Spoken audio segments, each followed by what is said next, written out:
สวั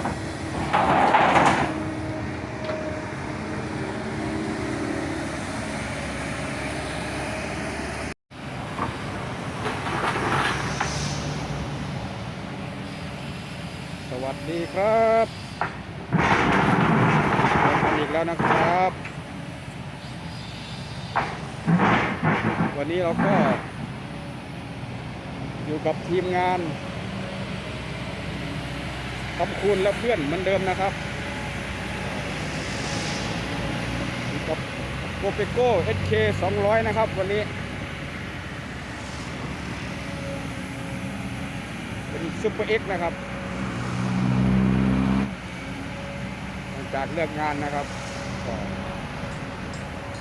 นี่ก็5 โมงวัน5 โมงแล้วครับพามาดูเจ้ายักษ์เขียวหน่อยยักษ์ใหญ่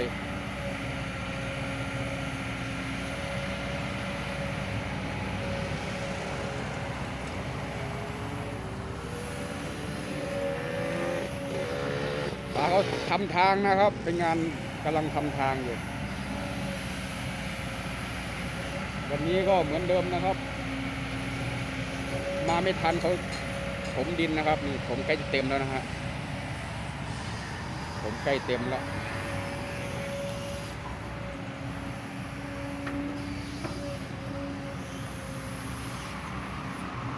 ก็ไม่เกินวัน2 วันครับน่าจะเสร็จอยู่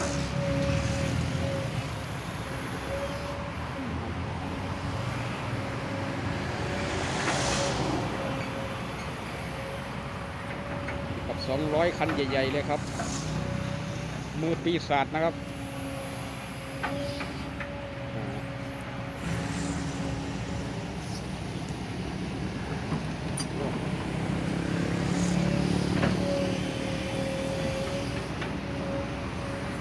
อากาศร้อนมากนะครับวันนี้เนี่ยครับมือปีศาจใหญ่ๆเลย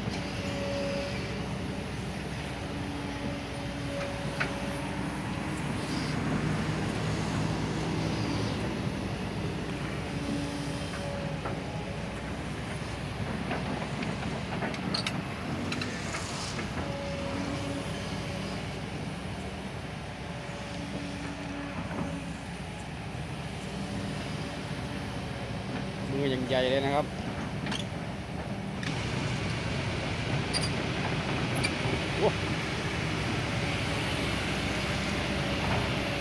มาเลยป๋า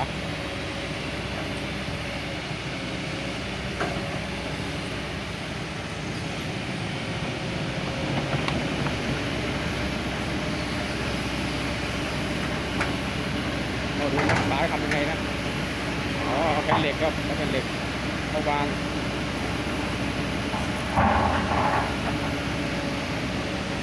เหล็กเขาวางนะครับวางทำทางนะครับเพื่อทำทาง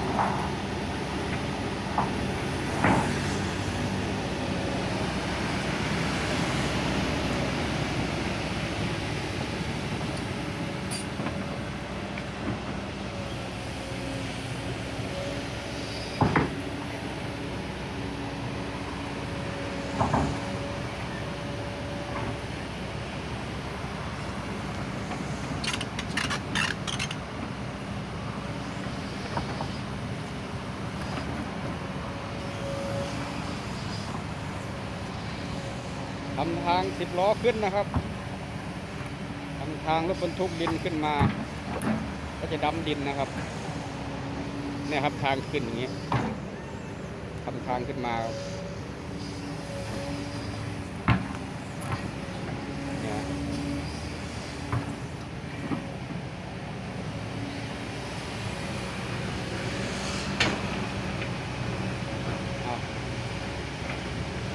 มาอีกแผ่นหนึ่งนะ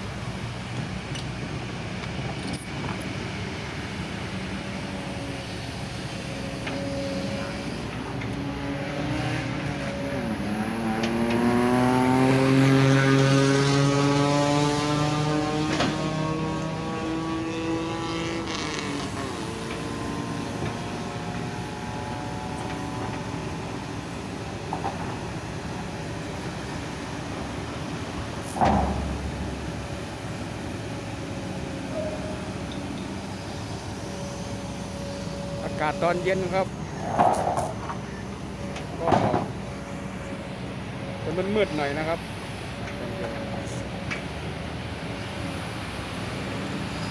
แสงอาจจะ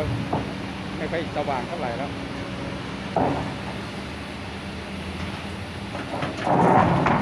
ก็ขออภัยด้วยนะครับคลิปนี้ไม่ค่อยสว่างเท่าไหร่นะ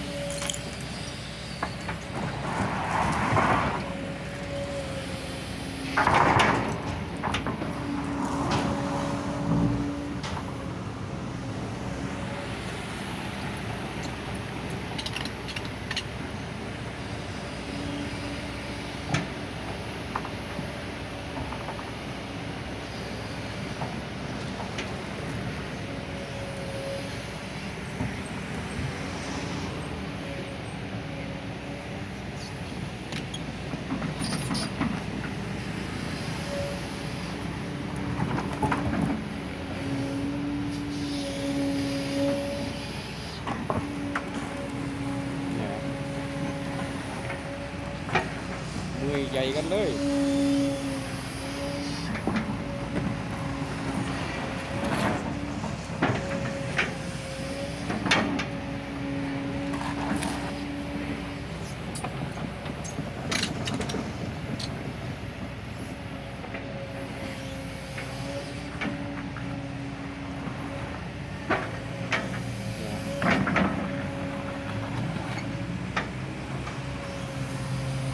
เรียบร้อยครับสวยงามนะครับเนี่ยแค่นี้ก็ขึ้นได้แล้วครับรถบรรทุก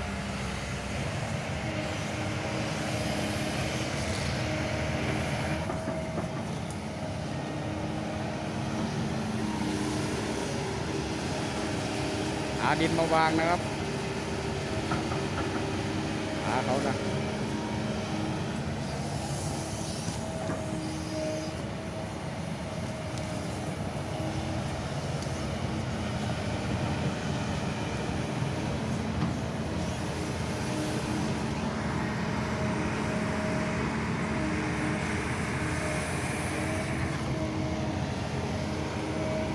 อยู่ใกล้นะครับ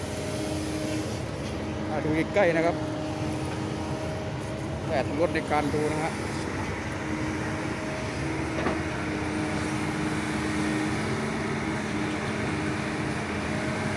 โอ้คันใหญ่เลย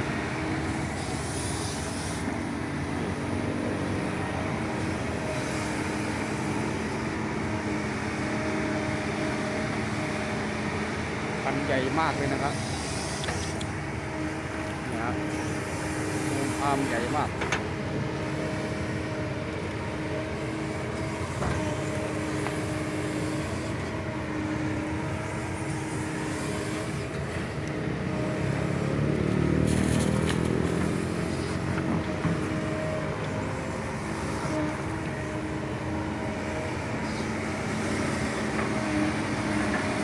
ได้อัตรสดีครับมีใกล้อย่างนี้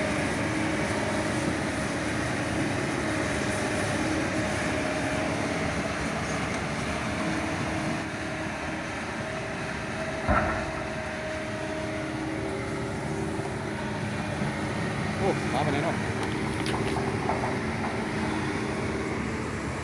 โอ้ย้ายแผ่นเหล็กครับทำที่วางแผ่นเหล็กใหม่นะ